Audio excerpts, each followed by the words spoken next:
Did I hit it? Yeah. Boom. We're live. Sup, everybody? Sunday morning cartoons, PÖST ZERÖ. How's everybody doing? We've got Dante the Panda, Archwinger, and if I am correct, Governor is going to show up in a moment. Nuke is on the road. Hawk is busy at work, and Mish is busy at work on goddamn Sundays. But the world doesn't stop turning, I guess. Guys, how have you been? Yeah, apparently not as productive as the rest of our crew. Me neither. Yeah, those guys are, those guys are making fucking bank and like making, 6 figs and getting a dick extension to get 6 inches. But I don't want any of that, so here we are. You don't want more money? Everybody wants more money. Pandas just want to buy bamboo and be Well, done. I just have enough money. I don't want any more. Fair enough. How much is enough? How much land do you need, sir? It's like $100 million. Thus I can fuck off like to Latin America and never have to work again, write books, drink good whiskey, stare at the sea. I think you can do that with less than 100 million, Arch. I know, but if I set my sights high and get half of that, I'll be happy. Fair enough. And then you'll fall into escapism. Never to be seen again. Look at you trying to segue into the topic. But yeah, no, I mean, my time frame is like, the oldest kid goes off to college, that way I don't have to worry about custody with their mom. Like, I think taking kids out of the country without their other parents' permission is like a crime or something. But yeah, once we get past that point, then, just take the current family and make it happen. Nice. Gov, good to see you. Good to see y'all. How have you been? Making it. Doing good. Doing fine. Nice. Good to hear. Good to hear. So, I got a new video game, and I have been talking to Cappy this past week, and we were talking a bit about escapism and things like that. And I thought to myself, yeah, there's a lot going around in, like, the sphere where it's like, don't play video games. Video games is for losers, blah, blah, blah, blah. I mean, we all know, like, Ryan's got a gaming channel. We've got Dave. Gov's doing a bit of gaming. Nuke's doing, what's it called? Twitch. Every now and then Final Fantasy. And I'm thinking to myself, yeah, you know what? It ain't all that bad. But naming all those guys, they've got their shit in order.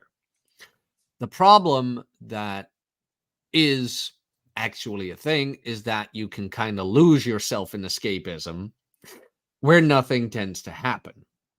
And that's kind of what I want to talk about is like, how do you guys handle your escapism? Like, what is your escapism? How do you time manage it? That's a super interesting topic, Jack. I do my best. I mean, it sounds like the issue, though, isn't the escape so much as like you touched on not handling your shit. Like if I'm 450 pounds, I live in mom's basement, and all I do is play video games, drink beer, watch porn.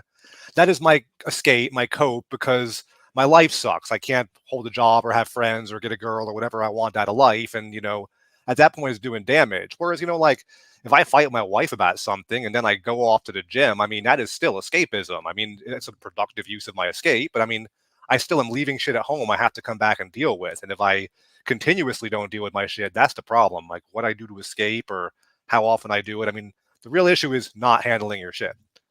Mm-hmm. Yep, in a word, it's neglect, So you can escape from, like, I understand why people have shit like that. Like they do a job they hate, they have chores they hate, they talk to a family they hate, and so they need time off, but like if there's a lot going on in your life that needs attention, a lot of people tend to neglect those things, thinking that they'll be solved later.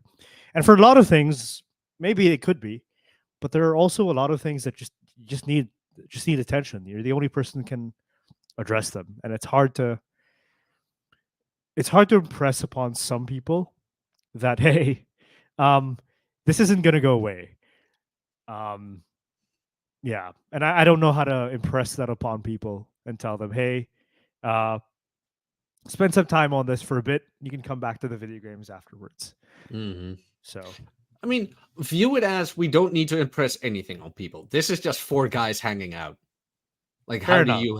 Yeah, where it's like people are either gonna listen to us talk and get an idea of it, or they won't, and that's kind of all you can do. Like, you have a sweet spot, Dante. Like, what I mean is I've noticed that, like, if I only have 1 or 2 things to do, I tend to drag my heels and not do them. And if I have, like, 10 things to do, I throw my hands in the air and stop caring. Like, if I've got, like, 6 important things to do, that's about my sweet spot. And I'm like, maybe guys can adjust their sweet spot. Like, if you don't do anything, if you have one thing to do, the world's crushing your shoulders, you need to work on that. Whereas it's understandable, if 20 things to do, that would feel insurmountable. I'm just curious about that. If you guys going to have a sweet spot where I have too much or not enough to do. Well, for me, it's if I have nothing to do today, I'm gonna find something. I get irritated when I have nothing to do. I like to be doing something. I like to keep my mind busy. I don't like sitting at home and just sitting down and just doing whatever. Um, as much as possible, I'd like to to go outside. As much as possible, I like to work with my hands. Even chores are a better use of my time than just sitting in bed and watching YouTube shorts. So, as long as that time is filled, as long as I don't have dead time, then I'm good. I never I don't have a balance thing. I don't have a number of tasks that I feel like are a sweet spot for me. I just like to fill my time with interesting shit. So, Gov?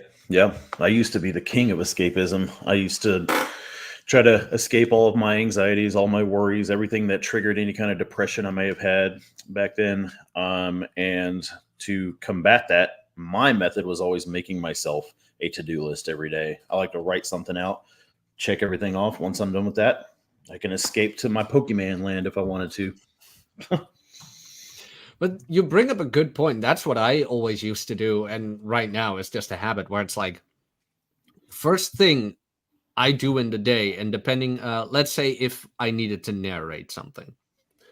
So I just wake up, have my coffee, and as soon as coffee is done, normally I'd like to go for a walk or go to the gym, whatever, narrating first. And I will not stop narrating until I had X amount of pages narrated. And then, and only then, was I allowed to go outside or allowed to go to the gym. Where it's like, no, this needs to be done first. Or when I need to edit, or where I never need to do it, but when I want to edit a video and upload it, it's like, do that during your morning coffee. Make that morning coffee as productive as possible. Because like editing a video, the way I do it, because I'm not as skilled at it, isn't hard, but it's still content. And you can easily do that during the morning coffee. So you sit down, have the laptop on the lap, cut and paste here and there, put some music under it, boom, done.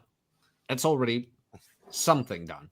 So you guys have touched on like 3 methods already. Like Dante, he's a little bit like me. He's kind of type A. Like if he's not doing something, he runs off and he tries to fill that time. Whereas like Gov, he likes to like write lists. Like, a lot of guys like almost like to have journals, but just having a work list and taking items off that list is how guys like to organize their day. And Jack, like he sets himself a quota. I will not play until I have done thing X, and he kind of is his own parent in that situation. Yeah. I had to be for a long time. Instead of the other thing is using that form of escapism. Some people do it to escape a certain mental state that they might be in, and then the rest of us might use it as a form of a reward. So, hey, we've completed what we wanted to, and then from that point, I'll reward myself with some escapism. Yeah, but that's the best way to do it. And I think why a lot of people like in self-development and things like that say like, don't play video games or don't do this and don't do that, is because the general audience of that doesn't do anything besides like the video games and things like that.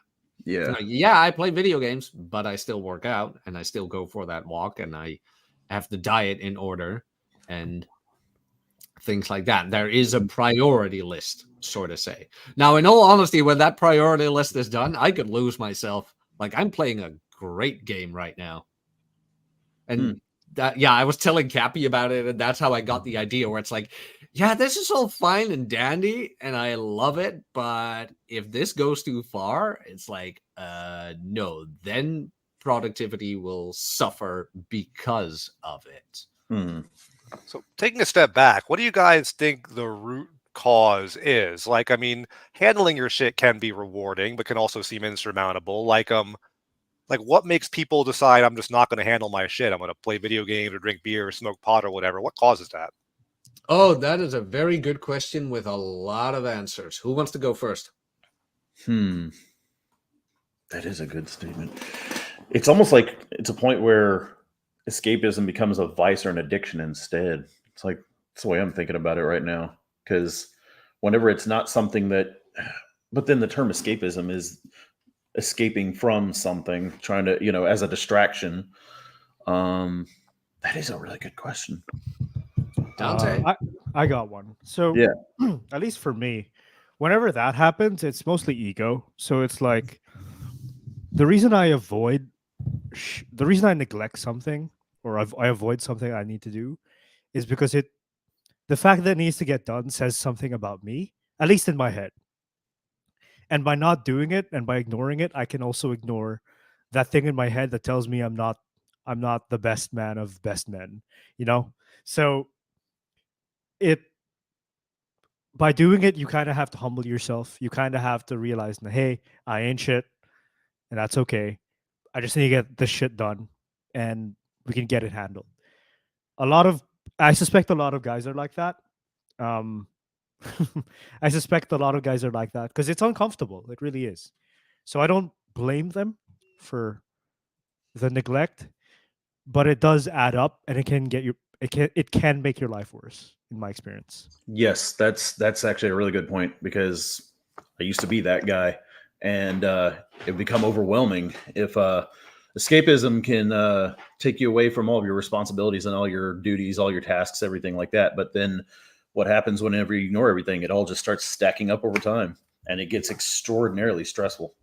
Yeah, I can really identify with that. Like when there's a work task like I particularly don't want to do, it's a very chewy, amorphous thing. I'm not going to do a job, and it's never as bad as I think it is, but it seems insurmountable. Like rather than starting it, I'll screw around the internet or something because, like, I guess I use that time to get my head straight and kind of psych myself up to do it. I mean, I eventually have to handle my shit or I lose my job, so there's that. But Yeah. yeah, it's almost like I don't know if the source of identity is the right word, but we almost feel like we're defined or judged by the shit we haven't done yet. Yeah, it's a pride thing in my experience. I whenever I have something to do that I just don't want to do, it affects my pride. So Something's anytime been I'm coming not up actually, like in my marriage. Actually, a big general concept is the idea that every time I am obligated to do something or take care of something, there's this feeling of like almost sacrifice. Like left to my own devices in a perfect world, I might spend that time or emotional energy another way. But if I spend it the way I'm spending it, now I am sacrificing something to make something happen. And it feels like well, why do I have to do this? And so like it makes it grate a little more, and so there are things where like I might not rush to do as much. I guess along those lines, a question for you, Dante. You were saying that you're always keeping your life busy. Like, how's that work like with girls and relationships? Like when your woman wants to spend tonight laying in front of the TV or something, wasting time when you'd rather be doing something productive. Oh, that's a good question. The solution I've come up with is that every time I'm with my girl, that's time I'm not productive at all. What I find is that I have a tendency to overwork and overdo shit, like work until like 12 midnight consistently. And when she's here, that's the time I'm kind of forced to relax, and I benefit in that way. So instead of complaining that this bitch is making me lazy, it's like, okay, it makes sense for me to relax right now, since after all I have a guest over. She wants nothing to do but entertain me, fuck me, eat with me, have fun with me. I might as well save this time for that. And when she's not here, that's when I can be productive. Now, I don't know how to do that for a marriage because, like, a marriage is like 24/7. Like, she's there whether you want to work or whether you want to relax. But that's how it worked for me. Yeah, because relax with woman, as like just another item on your task list feels differently than relax with woman because I got someone to go home with me. Right, exactly. And in a marriage, you have to do shit together, right? You have obligations together. You have chores to do. With my girl, it's not like that at all because it's just, we're just hanging out. She has her chores in her place. I have chores at my place, and we do them to the degree that we want to, right? So, but marriage is totally different, which is why it behooves most people to like really, really think about whether you want to marry the person you decide to marry. Yes. Go back to Jack's original question, it's the gym. It's my escape. I just leave the house, like spend an hour working out, come home, and usually whatever's going on, I am always sorry, or I process my shit, or I'm ready to get to work or something. But that's my escape. No video games. Modern video games suck ass. Like I go up to, I downloaded Street Fighter 6 to play with my daughter, and like she gets bored after one fight, and I kick her ass, and she wants to like play Fortnite with her. I'm like, I don't know what all these buttons do. Like so she put me in this arena to try to learn how to play. I'm running around. I can't find anything. I don't know where I'm going. I see some dude with a machine gun, so I have like a pickaxe. I run up and start wailing on him. She's like, Dad, he's got a machine gun. You're not going to beat him. I beat him to death with a pickaxe. And she's like, well, that was a level 1 boss. I was like, like, no, you told me I couldn't beat a guy with a machine gun with a pickaxe. I beat him. I'm retiring from Fortnite. I am champion. I are greatest. I was so surprised you knew Berserk. Oh yeah, believe it or not, I mean, I hide this very well, but I was a little bit of a nerdy dorky guy in my youth. Surprise, surprise. And so I was in the anime club in college, and so we'd watch all the good animes. And so yeah, Berserk was one of my favorites. I mean, big ass guy with emotional issues and a giant sword taking it out in the universe. That's amazing. Yeah, pretty much. Did you read the manga? I did not. Oh. I know it's better. I've never read manga in my life. My daughter, she's into graphic novels, but I would not, at her age, recommend Berserk. No. Let's not do that. The bookstore right next to me, like right a few blocks from me, has actually the hardbound Berserk manga. I think I'll buy it. Yeah. Nice. Yeah, I saw it too. I have a bookstore by me that has it too. It's the black and red one, right? It even has like yeah. like a I was jacket. like, okay, I need to read it, and that looks cool. I kind of want it. I went to the internet and I found some chords, turned like the piano to like sound a little bit more like an electric piano, started jamming like to tell me why. My wife was like, "What song is that? I like it." I'm like, "It's an awesome song, isn't it?" No, pretty much. So from what I'm gathering with everybody here is mostly that it is a time management thing where it's like, yes, escapism is fine, but either you make a list or you well, it's like a mental list or a list on paper is what I'm getting. We're kind of all saying the same thing here. It's like it's a priority thing. Where it's like, yeah, escapism can be important to like time yourself out a bit, but like Arch had a good question with the where does it come from? And I think it doesn't always come from laziness. I think that it can come from not wanting to be confronted with what's going on. Yeah. Not necessarily avoiding chores or work, but maybe an emotional state where you just don't want to be confronted with it. I mean, that might be true escapism rather than just avoidance. Is like there's something I don't want to, so I'm running from it. That's escapism. Like I'm just lazy, I don't want to do anything. That's just avoidance. I mean, that's exactly the thing I was talking about earlier too, and that's a really good point. Is that the real definition of an escapism could be like trying to get away from a thing that makes you depressed, or a thought that makes you depressed, or something that makes you anxious, something that, like I said earlier, triggers a certain kind of mental state that you want to avoid. What are you going to do? You're going to go to something that makes you happy or gives you some kind of high or some kind of dopamine rush. Like even successful dudes have escapism. Like, if you're like a millionaire and you travel to East Asia to have sex with, hookers or something because that's what you like to do, like because you've told yourself that like, you can't get a good relationship. I can't have true intimacy with someone. The Western system's messed up and it's all gonna end badly for me. And so you're afraid of that. And so you flee overseas to try to change everything, with foreign women. Like even that is a form of escapism. And that's a guy with like millions of dollars, like he's running from something. And, I mean, maybe he's right, maybe he's wrong, but there is shit he doesn't want to deal with or cope with, so he runs from it and does something else. It's all everything, every defense mechanism we have to like things that we find uncomfortable, like obligations we have or things we have to do in order to get what we want, but we don't want to do them. Everything we do outside of that is just cope. It really is. Like if you want to get girls, you have to, you have to talk to a bunch of girls and you have to practice being social. Most people aren't willing to do that because they have to admit to themselves that they lack social skills and they're unattractive. And for a lot of people, that's a very uncomfortable thing to admit to yourself. And that's what I think they're running away from, rather than the actual thing that they have to do. It's more so that because they have to do this thing, it's a hit to their identity. And they clutch onto that really tightly. And you'll see it on Twitter. You'll see it on field reports. You'll see it everywhere. So the only thing I remember is that people lost their minds when I said that weed smoking was for losers. Oh my God, you could not offend the weed people. My God, like they will go to town over like their devil's lettuce. Like, I mean, I'm not saying anything bad about weed. This is years ago. This was on like Ryan had me on, and we were talking about something. I'm like, yeah, sorry, I just can't separate the two. Mm-hmm. I associate weed smoking with, because like in my little explanation, coffee shop in Dutch means something different than coffee shop in English. When you ask a Dutch person, where's the coffee shop, they're not sending you to a nice little cafe to drink coffee. No, they're sending you to the weed place. Now, my hometown has a coffee shop, the Dutch version. So I always saw, like, from high school, the guys who were not going anywhere in life walk into there, smoke their weed, being high in school, whatever. So I always associated like the smoking of pot with that behavior.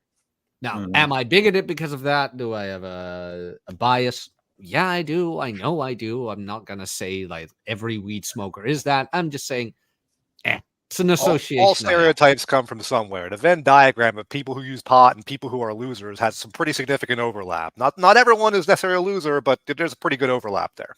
I mean, yeah, I think for me, I can see the benefits of it, and I can acknowledge the benefits of those kind of things, I guess, when it comes to medical benefits. But I also am not going to say that it's not some kind of addiction for some people. People will say, oh, you can't get addicted to it. And I've seen what it can do to people, and absolutely they become dependent on it because they want to use it as an escapism in a way.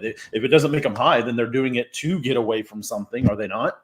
Yeah, it depends on the definition of addiction too. I mean, your body is chemically addicted. You have medical withdrawal symptoms, but you can become psychologically, I guess, dependent's a better word, on all kinds of stuff that aren't chemically addictive. Exactly. Yep. That's exactly it.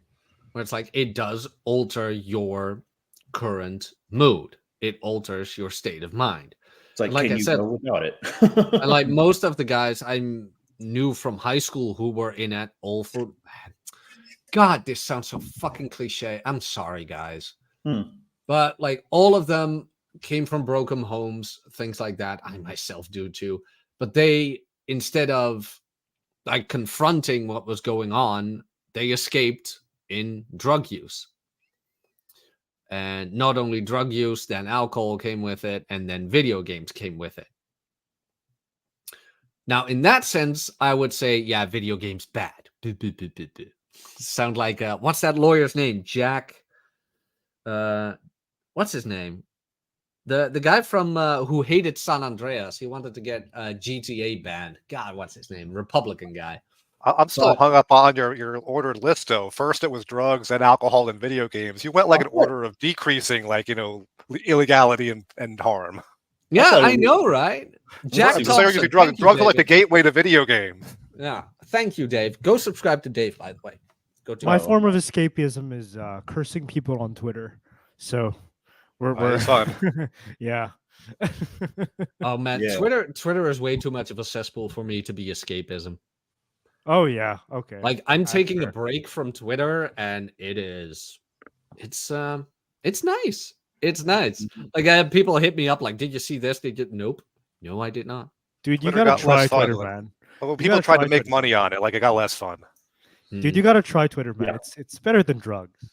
Twitter what? It's better than drugs. But try Twitter. Twitter what? No, I'm saying. I was making the joke that Twitter is better than drugs. You know what? I misunderstood you. I'm like, huh? Twitter bans? Like, huh? No worries. Isn't there a drug called X too, or at least they can call it that? So Twitter is called X now too. I mean, hey, there you go. Ecstasy? Give up the X. BPD and ecstasy conflicted with low self-esteem. Who knows that song? I You don't cancel know. cable TV and Netflix if you have Twitter. Like Twitter is 10 times entertaining. Oh my gosh, Oh yes. God. It's Oh so my fun God. to just not take it seriously too. You know, if you act serious just to make people think you're serious, and then just watch them react in a certain way, there is something fun in that. I'll give it that. But that's about it. No, but that's mostly what I saw with like the escapism. Escapism is that it was like the mental state that they were running from, like depression. Yep. You can't give it a different name. It was mostly just depression that they were running from. And the thing is that even if you are in escapism, you can't run from it. Even during the escapism, you feel it, but you do more and more and more of it to hope to silence it, but it just won't go away. And it You're could putting be it under the rug. That rug's becoming pretty high. Yeah. You guys ever have those dreams where you can't run, your legs just keep giving out on you, and you have to like crawl, and no matter where you hide, the bad guys always find you. I never had that dream. The only weird dream I ever had was like in a desert and my teeth were falling out. That's something else. Like, falling out of teeth is supposed to be loss of relationships or something, or like Find the family. dream dictionary quick. Yeah. That was like 2 years ago. It just And depends on, something with spiders. I've had like spiders as well. there's cultural things like venomous insects, like not having your clothes on, teeth falling out, running but can't escape. Those are all common themes, and like people who come from similar cultures, generally those dreams would have a similar underlying meaning. But the world is so diverse nowadays, maybe not. Yeah, lack of control and big life changes. That's see, teeth falling out are associated with loss and important. That's like a life fortune teller. You just named everything, Jack. It's like, oh, I can see you're having some trouble with life changes, feel out of control. Like, oh, wow, you're so wise. Health related fears. Oh yeah, that sums it up. But that was around the time of Portugal. Even that was around then when it turned out that the place we were living in wasn't as great as I was told. So it did feel like a loss of control and things like that. It's like, okay, how the hell am I going to survive this? It's like, okay, great. And then all of a sudden, like big fucking spiders. I will never forget that. I will never forget that, where it's like you had like a sort of, there was like a bathroom, but it was like carved out in stone and whatever. But you didn't want to look up. Yep. You did not want to look up. Because then you would never go there again. Would they drop on you? No. So they mostly kept to themselves. Yeah, they mostly kept to themselves. I remember one time going to the bathroom there, and all of a sudden, out of the corner of my eye, I saw something walking. I'm like, what the fuck is that? It was a mouse. Like, I can live with this. What You only have 4 legs. You gotta bring a sword with you there, man. What backwards part of the world did you end up in, man? That's crazy. That is crazy. That was Trinta in Portugal. It's a very small mountain village. All right, I'll put it in my list of 1,001 places not to go to before you die. Yeah. The mountain path was pretty cool, though. Mountain path was pretty cool. Oh, okay. So you went for the rural, like. No, I not at all. Like I went where it's like my former bass player was like, yeah, I have a project there. I want to build things and things like that. So I was like, okay, like it's gonna be semi-civilization. I'm happy you had a return phase, Jack. Everybody has to have a return phase. Oh, Rob was making so much fun of me. I showed him the photos and things like that. He's like, you went full Rouge. At least you didn't grow the beard out. Poor guy. Dude, I tried growing a beard out. It just It's not for you. It's not in the cards. It's the best I can do. It's better than mine. I can only do the Picasso thing. I mean, what we got going on right now looks all right. You know, a little beanie and everything. It frames your face well. I know. I'm doing my best. Why do you listen to a bass player about anything? Fair. He was the greatest bass player I ever played with, though. I mean, when I think great bass player, I'm thinking like Flea. How good was this guy? Geddy Lee. best guy in my direct surroundings. He isn't Flea, but he is good. I can watch that. I can watch Flea play the bass forever. Like that is a bassist. Like if every bassist were like him, I would have nothing negative to say about bassists. I mean, that's why I mentioned Geddy Lee too. The guy can play bass and sing, sing at the same time. That to me is skill. Would you guys say that music is escapism, like playing an instrument, things like that? I retreat to music when I just want my headspace somewhere. So I have a morning playlist, I have an evening playlist, I have a chill playlist, I have a jazz playlist. So if I want to set the tone for myself, that's what I do. But I wouldn't consider it escapism because I'm still doing shit. Interesting big picture question, Jack, is, like where do we draw the line between, what the things I am supposed to be doing and the things that are my escapes? Like, does only work count? Like if the gym is even an escape, like, I mean, culturally, we live in capitalist societies where you must work X hours a day and make X money. And like, that is our purpose as humans, without which we are failures as humans. And that's actually fairly new and not endemic to our species. Like, this is kind of a modern invention. Like, what makes something escapism? Like, am I escaping work if I listen to music, or is listening to music productive? Like, who makes these calls? There's also the fact that some guys, will overwork to escape their wives. That's a whole rabbit hole we can go into if you'd like. I could tell you all about go that. ahead. Goodness. Damn. That is, I've seen it. It's sad, but I've seen it. Mm-hmm. I mean, there comes a point where you're working so many hours, when you're doing so much, you get that promotion, you make that money, you get that position. But I mean, like, you're like that after school special Disney person where, like, you're missing out on your family, but you're like, no way, I'm doing so much for my family. Look at all this money. You have kind of the cop out. You can say, you've escaped it, but say, look, I'm still working for us, Man, yeah, that's one thing to think about too. Yeah, it's that work-life balance that they always talk about. It's like, which one would you rather have? Would you rather have your life, or would you rather have the work? And that's always something I've been reflecting about too. It's like some people could be using work as a form of escapism just to get away from their families and everything, but you don't take a lot of that money or any of that stuff that you accumulate over time with you anyway. So, I mean, what do? You give it to your family after you pass away, or, things like that. And it's, I've been thinking about that a lot lately myself. Well, you have a lot of people who live to work instead of work to live. Yeah, that's true too. Yeah. And then you get back to like what Cappy always used to write about. And then you get the guys like the husbands who like, oh, but I'm doing this for my family without actually doing anything with the family or for the family. Where it's like, well, but I pay for everything. Yeah, but you know when your daughter's piano recital is? Oh, she plays piano. It's like, yeah, you paid for it, buddy. It's like, I did. I let my wife do that. I let my wife pay the bills. Yeah, and that's all kind of endemic in the modern system. I mean, I don't know, things have changed a lot. We have, a magical world now where women work too, so men don't have to work as much, allegedly, though you actually kind of both need incomes now. But, like, what was I reading? So I actually downloaded a copy of Mating in Captivity, Esther Perel. She has, like, a lot of, like, interesting, like, a kind of red pillish knowledge. She believes that, like, space and, intimacy and comfort is the converse of lust and sexual attraction, like, kind of, but in more palatable language, because she's, like, a woman author. And like I read the girl books, okay? I just finished like I'm Come As You Are by the Ghost. Right? What? They could have jobs too. But like she almost like seems to idolize like Tevye's relationship from Fiddler on the Roof, because he comes from an olden time, he's living like in like Russia and they eventually get kicked out and stuff. But like and one of the big issues is his daughter falls in love and she wants to marry the man she loves, not the man that he picked for her through the matchmaker, like the best butcher in the village or something who would give her a good life. And he acknowledges it's a new world. People are marrying for love now. And about halfway through the musical, he asks his wife, "Do you love me?" And she's like, "What kind of stupid question is that?"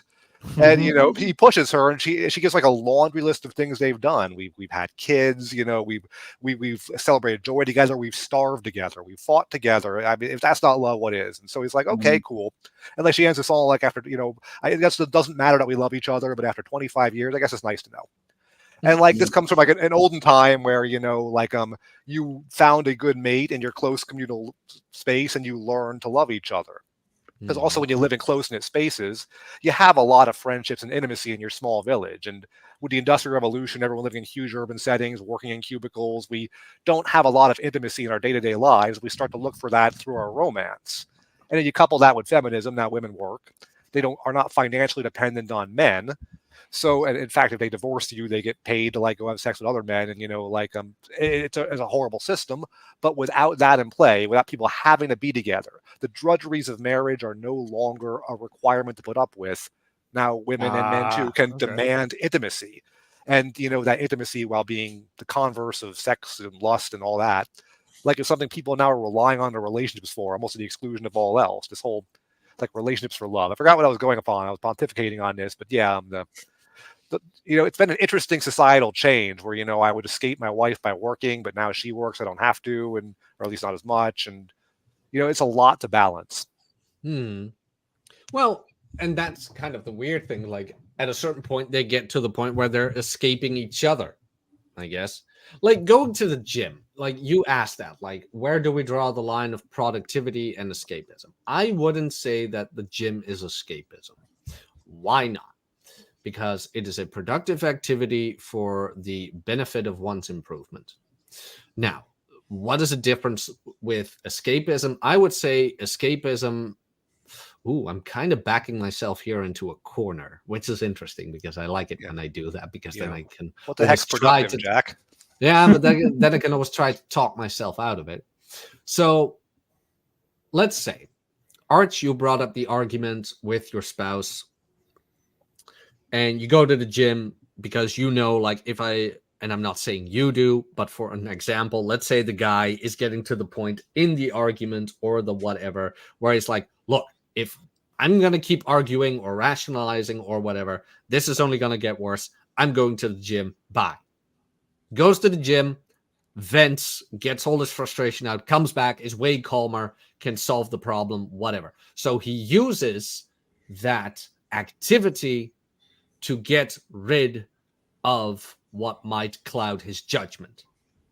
And that's kind of like, you're kind of touching on 2 points there, Jack. Point number 1, for example, an argument. You get to a point where like, this is not going to be productive if it continues. No resolution will be reached. In fact, damage may happen if this continues. At that point, is it even escapism, or is shutting it down almost unnecessary progression so you guys can take your space, come back, and resolve things? I mean, you might even hit that at work too. I've hit a wall where if I keep grinding at this, it is not going to be productive. I'm getting diminishing returns. I have to take a break. Like it's going to be better. Like that's one thing. At that point, escapism is almost a tool you need in order to progress. And I think maybe as humans, we need that. But on the other hand, there's also a question of intent. Like if I'm going to the gym, even though I already worked out this morning, just to hide, my intent is to avoid something. It is a productive use of my time. But like my intent for doing it is to avoid something, then, that might be a little different than I must use this tool in order to progress on the thing I'm working on. So then we get to the question, or actually the conclusion, that what is the difference between escapism and productivity is the intent. I always hate saying that our intent defines whether something is a pro or a con. No, like that is so terrible. Yeah, but it almost comes down to it, doesn't it? Mm-hmm. I mean, it all like none of the things we say on here can become actionable if somebody isn't honest with themselves. So I leave that to the audience. I don't care whether you're honest with your life or not. But yeah, it really does come down to the intent. And if you're honest with yourself as to what the intent of whatever you do is, then you can evaluate whether you're being productive or whether you're just using whatever activities you're doing to escape the thing. That ties into your earlier point, Dante, about like, people not wanting to take the hit to their identity. Like if they're making up excuses, refusing to admit their real intent for doing something, it's because they're hiding from the hit to their identity. Yeah. Yeah. And it's always that. It always comes to that. At least for me, whenever I have problems, it always comes to that. If I'm uncomfortable whenever I have to do a task, or I'm uncomfortable having a conversation, and I feel like I want to get out of a situation, it's always, okay, what is this part of my ego that I have to crush in order to get through this? Or how do I turn this into a lesson so that I'm able to do the thing I need to do and not focus on who I am, essentially. So Ego is a bitch, huh? yeah, it is. It really is. Am I am I the only one here who's like, I like appreciate it if people just talk? I was like, yeah, have the conversation. I would rather have that than silence. Thank you. Well, sometimes It's like that show I did with Rob. All of a sudden, Jack, you're a douche. Thank you. Thank you for actually saying that. Why? Thank you. Now I know that. Now we can move on. It's like, just hurt the ego. Just hit it right there. Fucking yeah. I'm not avoiding in that, in all honesty. yeah. Well, sometimes, like, the hard thing too is, at least for me, one of the things I learned is that sometimes it takes a swallowing of your pride to avoid a situation as well, because there's really nothing you can do sometimes. Sometimes it's just, like, sometimes the outcome of a thing is in the other person's control or the world's control, and you can't do anything about it, and you have to swallow your pride and say, hey, you know what, this is yours. I'm gonna go over there, do my thing.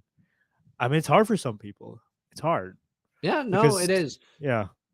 Because I found that there's kind of two solutions when you hit something that is I don't know, outside of your control. And then number one is, swallow your pride, own you've done something wrong or, ineffectively and create a situation. Or number two, and this is actually hard for a lot of people, especially people in relationships, learn to be comfortable letting the other person be mad. Mhm. Like, you don't fear abandonment. Don't fear it's going to be the end of everything. Just be like, look, I did this. I did it because of this. I'm sorry you were affected that way. I understand how you feel. Validate that. Mhm. But you still have no intention of changing. So you Yep. don't compromise. You don't placate. You don't, you just throw your hands up. You don't fight. You just let the other person be mad. Let them process their anger. Mm-hmm. Yeah, I've had to learn that. I've learned it. It wasn't comfortable the first time, and then eventually you realize, okay, this is how it is, and you just deal with it. So you cannot communicate effectively expecting the other person to react in the way that you better. want them to react. Yeah. Exactly. Oh, that's a way better phrasing, Dante. Because otherwise, you learning proper communication becomes a covert contract. You can be the best Right. communicator in the world. Right. You still do not control other people's reactions. Damn Like- right. Take the four of us. Like, you come in here with a topic, you say something, you want to talk about X. Someone else is going to say something. They're going to take out a tangent, something else that interests them, and then someone else will take that and run with it.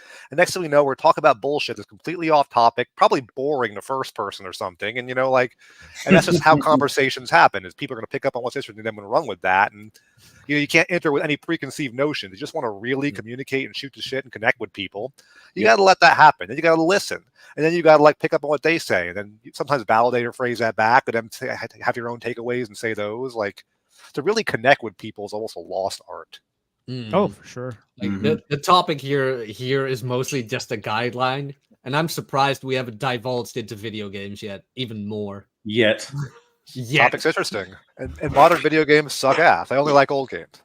Hey, I mean, like the Nintendo still got good shit. I knew we would get there. Mhm. Yeah, see, I could beat Mega Man 2 in 30 minutes, but some modern Mega Man game, we got Mega Man 11 or something on but I the mean, Xbox. It kicks my ass. It doesn't have to be like Mega Man, but like the new Mario is pretty cool. You got all sorts of RPGs still. You'll which never get are- better than Mario World. That was the best Mario game there ever was or will be.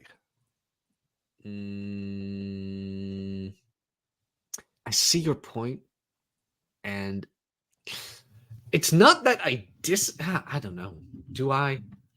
It's not that I disagree. Mario 3 might be.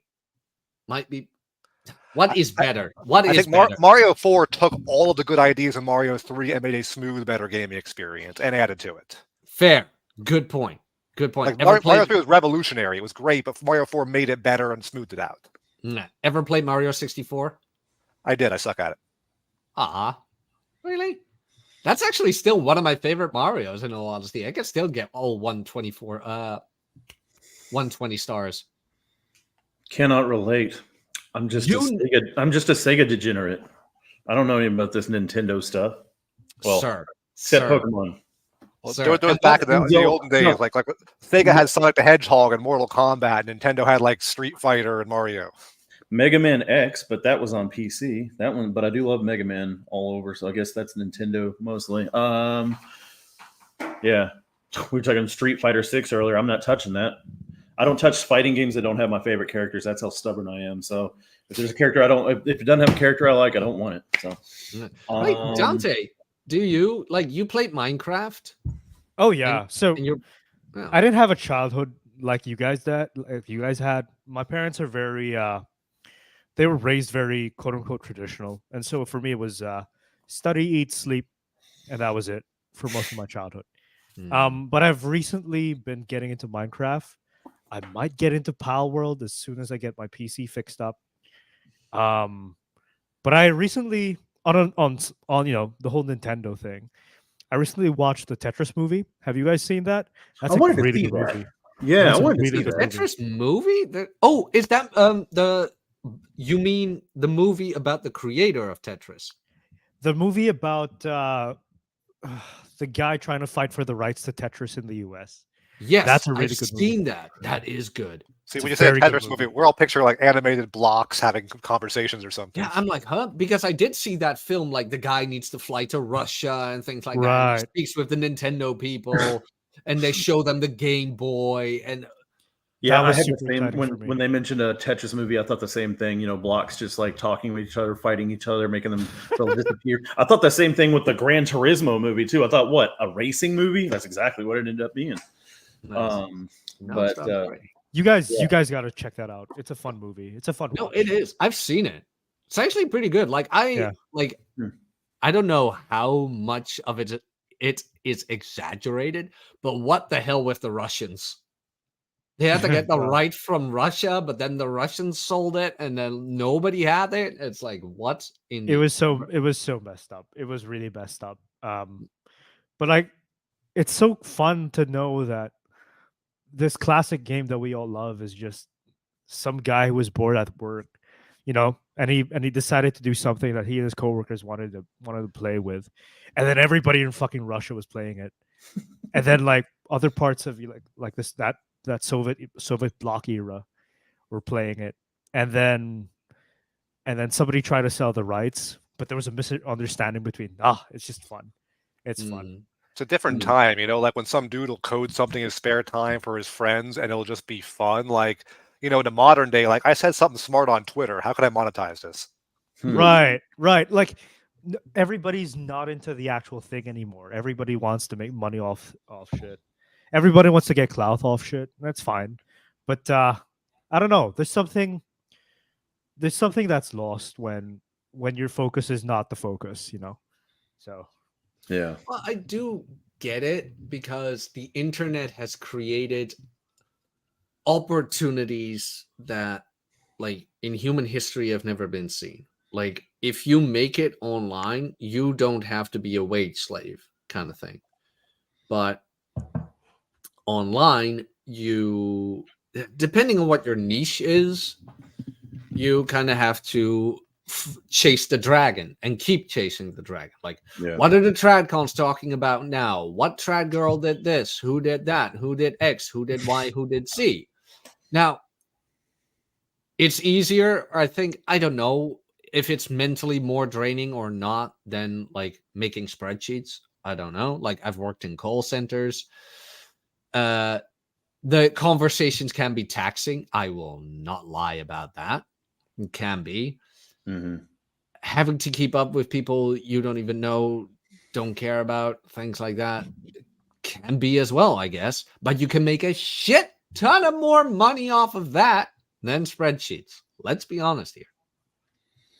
I mean, if you're the one in a million, I mean, if you got like 1,000 Twitter followers, you might make like 2 cents a tweet or something. Like if you're, only some people are gonna like be Taylor Swift and get like real money every time she tweets something. Like, it's hard to make money on the internet. You've got to keep up with a whole bunch of different mediums. You use them all as funnels to connect to other things and get your mailing lists and your Substacks and your books and whatever else you're selling. And I mean, like, it sounds like more work than a regular job. I could just show up and make spreadsheets all day and make reliable money. I don't know. Maybe in the beginning, but as soon as you've got the system set up, it kind of works for itself. if I am correct. Like Ryan built his audience up slowly, but surely over time. Like his Twitter is funneled to his mailing list and Substack, I believe, or first to his mailing list, and via the mailing list he went to Substack, and the mailing list did the book as well.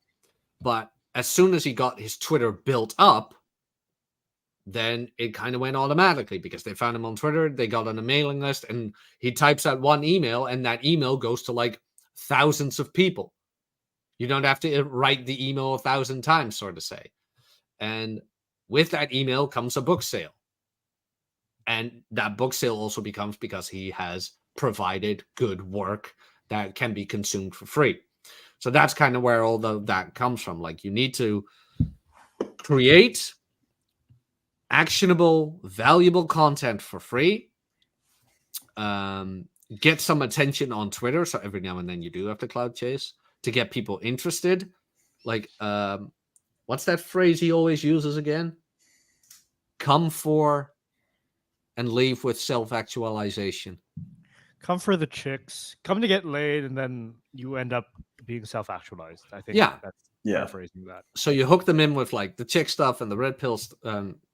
Red pill is self-actualization, but like the wham and stuff, and then you leave with self-actualization. But the point is, like, you know, like if you're not in a field or in a, what do you call it? You're not in the topic of interest for the topic. Like when you're off topic and you just want to make money or you want the fame, you start talking less about the thing that actually the people actually want to talk about, and you start putting the attention on yourself.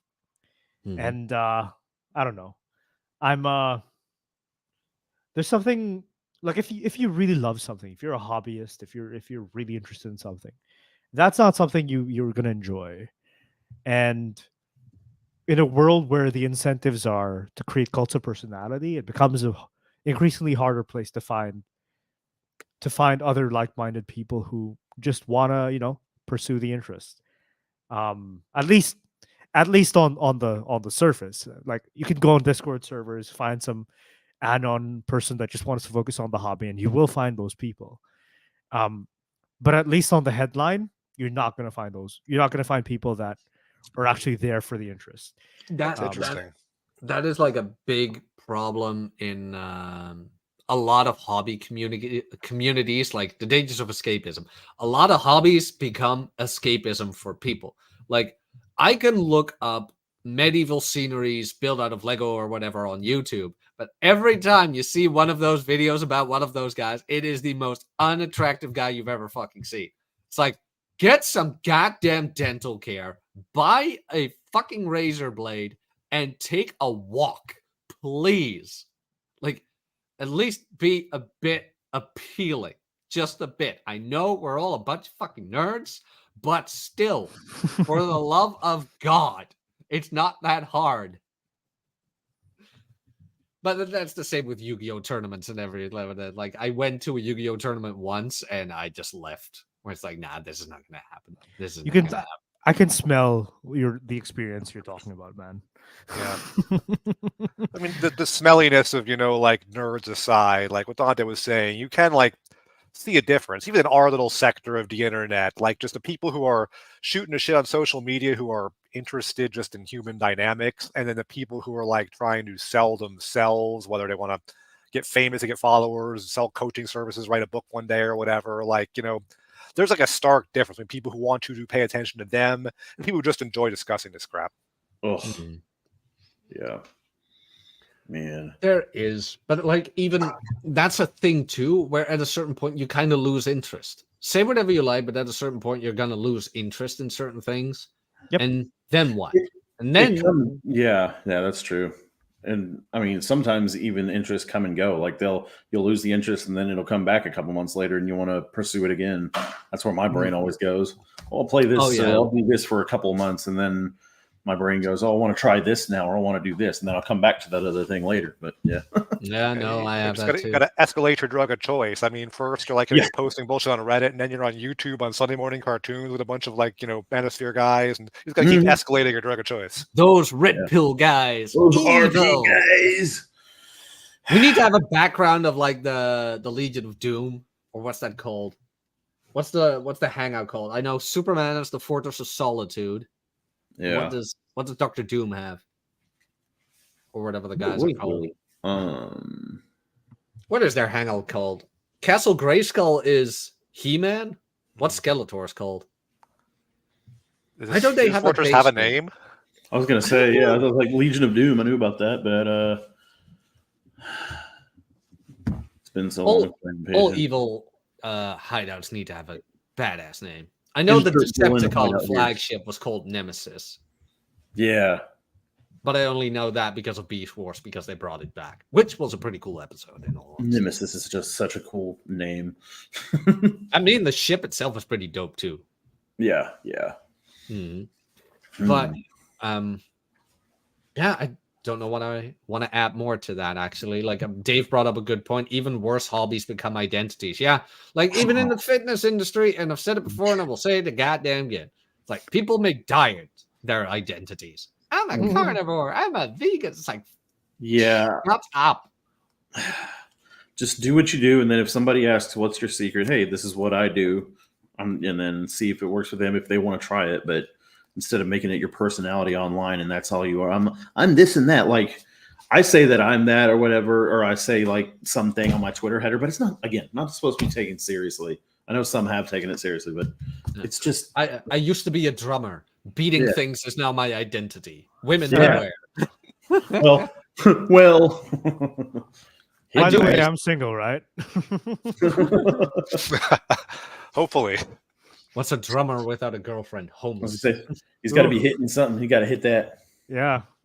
I do miss the drumming, though. I do miss it. Yeah. But well. But you do Art, you play piano, right? Yeah, I mean, I stopped my senior year of high school, but I still go out and diddle when I get bored at work. Nice. Gov, do you play an instrument? I started out in junior high playing trumpet. Still remember it like the back of my hand. I played piano and keyboard. Big difference between the two, despite having similar keys and all that. And I've been teaching myself. It's been a while, but I've got a DJ set too to do mixing and mastering things like that. That's the next thing I'm trying to teach myself. Wait, don't you want to play in a ska band if you do trumpet?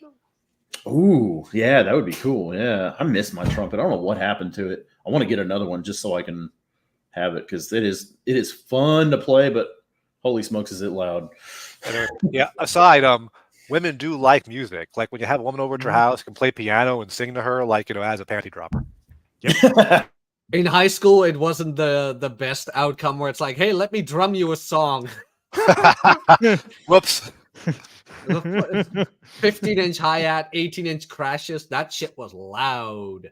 It's like, oh, it's so beautiful. It's like at least this here won't make too much noise, unlike a trumpet will. And I can make it as loud as I want with this. So, Oh, shit. You have the whole set. I got it all set next to me. I just need to freaking play more. But play a little guitar, play a little piano. That's what I want to learn next is a string instrument. I would love to. Yeah, I want to learn guitar. I can take that with me. I can't carry a piano on trips. Exactly. I tried to learn guitar so many times, and I just lost interest. With drums, I never lost interest. Guitar Hero is a nice escapism, or Rock Band. Playing that, pretending I know how to play guitar is always a fun thing. I can still do the open chords, like E, G, C. I know the D. I fell right into that one. Glenn, make the joke. Oh no! No, I know the D. Play the G string. Can you finger the A minor, Jack? Can you? Oh no! I always hated the minor chords. God damn it. Guys, final thoughts. Who first? Yeah, Dante, go ahead. Handle your shit, or not my life, but yeah. Good talk. Good talk. Arch, Yeah, I mean, Dade summed it up. Escapism is not itself terrible. In fact, in many ways, it can be useful if you need to take a break from something because you stop being productive at it. You know, whether it's work, whether it's an argument that's going to escalate into somewhere you're going to say things you regret. Like, escapism can be a useful tool. The problem is not I play video games. It's I don't handle my shit. And if you're handling your shit and using escapism as a tool, that could be great. If you are using escapism to avoid life, it can be less great. Fair. Gov? Yeah, don't use escapism as an excuse to run away from your duties and your tasks, because trust me when I say you don't let them stack up further and further, because it's just going to make you feel a heck of a lot worse. Take care of everything while you still can, and then go back to your escapism, vices, whatever you want to call them. That would be like the same thing for me, where it's like, look at the things that need to be done first in the day. Like, make a priority list. Know what your number one priority is and go from there. Just go from there. Doesn't mean you can't play video games. Doesn't mean you can't do other things that might not be as productive or whatever. But look at what benefits you as a person first. That's the one. Look at what benefits you as a person first and what you want to achieve, and go from there. To-do lists. They saved my life. Nice. Let's wrap this one up. Dante, where can people find you? Substack is the place. Let me just put that link in the chat. I don't post that much anymore, but if you want to wait on that, then sure, why not? Arch? And don't find me, but if you really have to, bum around on Twitter and like tag me on something, and I'll like see what we can do. Nice. Gov? I'm posting it on the comments right now. I'm too lazy to say everything. That's what you get, boys. That's all you get. Yeah, that's escape to the comments. All the links to everybody will be in the description. I hope to be back next week with the full panel again. And guys, thank you very much for hanging out. Hit the like, subscribe if you haven't. Comment down below your thoughts of this show, and we will see you guys next time. Cheers. Bye.